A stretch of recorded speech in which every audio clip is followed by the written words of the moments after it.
नमस्ते नमस्कार दोस्तों, आप सभी देख रहे हैं Kushwaha news Bhojpuri YouTube channel में। दोस्तों आप सभी का स्वागत है। आप सभी के बीच में दोस्तों बहुत बवाल का जो कि शेखर राज की आवाज़ में सुनने के लिए एक सॉन्ग लेके आ गया हूँ। सॉन्ग का दोस्तों टाइटल का नाम दिया गया है कुशवाहा जी के बेटा जल ढारे आइल बा। जी हाँ, दो सॉन्ग का टाइटल का जो कि जबरदस्त नाम दिया गया है। आप सभी को इस वीडियो में बताएंगे कि ये सॉन्ग दोस्तों आप सभी को सुनने को कब मिलेगा। तो हमारे यूट्यूब चैनल पे न्यू है तो चैनल को सब्सक्राइब कर दीजिए, क्योंकि आप सभी को भोजपुरी की हर खबर सबसे पहले हमारे यूट्यूब चैनल पे देखने को मिलता है। शेखर राज का दोस्तों बहुत काफी हाई लेवल का जो कि गीत आप सभी के बीच में जो कि आ रहा है, सभी जरूर इसी गीत को प्यार सपोर्ट बनाए रखिएगा, क्योंकि बहुत हाई लेवल का दोस्तों गीत है। और आप सभी को बता दें, कुशवाहा का हर खबर सबसे पहले हमारे यूट्यूब चैनल पे देखने को जो कि मिलता है। और आप भी हैं कुशवाहा के फैंस हैं तो आप जरूर इस वीडियो को ज़्यादा से ज़्यादा शेयर करें, ताकि आप सभी के बीच में कोई भी अपडेट आए तो आप सभी को सबसे पहले पता चल जाए। जो कि शेखर राज का दोस्तों सॉन्ग का टाइटल भी नाम दिया गया है कुशवाहा जी के बेटा जल ढारे आई। जी हाँ, दो सॉन्ग का टाइटल का जो कि नाम दिया गया है।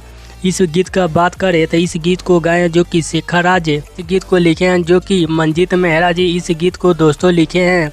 और संगीत दिए हैं जो कि करण जी दोस्तों जो कि म्यूजिक दिए हैं, जो कि काफ़ी हाई लेवल का म्यूजिक देते हैं। और आप सभी के बीच में दोस्तों ऑडियो सॉन्ग के माध्यम से इस गीत को रिलीज किया जा रहा है, जो कि शेखर राज ऑफिशियल यूट्यूब चैनल पे सुनने को मिलेगा। कल सुबह 6:30 पे इस गीत को आप सभी के बीच में दोस्तों रिलीज किया जाएगा। तो आप सभी जरूर इस गीत को प्यार सपोर्ट दीजिए, क्योंकि आप सभी को यहाँ पे कुशवाहा का हर खबर सबसे पहले मिलता है। और आप सभी को मिलता है नेक्स्ट वीडियो में। तब तक के लिए जय हो, जय जान।